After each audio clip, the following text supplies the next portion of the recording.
تفسیر القرآن آج کا سبق سورۃ التوبہ آیت نمبر 50 سے 52 تک۔ اعوذ باللہ من الشیطان الرجیم، بسم اللہ الرحمن الرحیم۔ ان تصبک حسنۃ تسؤہم وَإِن تُصِبْكَ مُصِيبَةٌ يَقُولُوا قَدْ أَخَذْنَا أَمْرَنَا مِن قَبْلُ وَيَتَوَلَّوْا وَهُمْ فَرِحُونَ قُل لَّن يُصِيبَنَا إِلَّا مَا كَتَبَ اللَّهُ لَنَا هُوَ مَوْلَانَا وَعَلَى اللَّهِ فَلْيَتَوَكَّلِ الْمُؤْمِنُونَ قُلْ هَلْ تَرَبَّصُونَ بِنَا إِلَّا إِحْدَى الْحُسْنَيَيْنِ وَنَحْنُ نَتَرَبَّصُ بِكُمْ أَن يُصِيبَكُمُ اللَّهُ بِعَذَابٍ مِّنْ عِندِهِ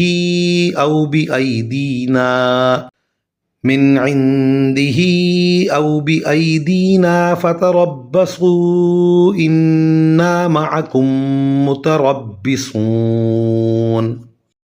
ترجمہ: اگر تمہیں کوئی بھلائی مل جائے تو انہیں دکھ ہوتا ہے، اور اگر تم پر کوئی مصیبت آ پڑے تو کہتے ہیں کہ ہم نے تو پہلے ہی اپنا بچاؤ کر لیا تھا، اور یہ کہہ کر بڑے خوش خوش واپس چلے جاتے ہیں۔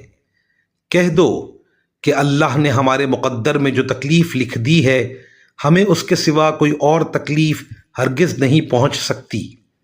وہ ہمارا رکھوالا ہے، اور اللہ ہی پر مومنوں کو بھروسہ رکھنا چاہیے۔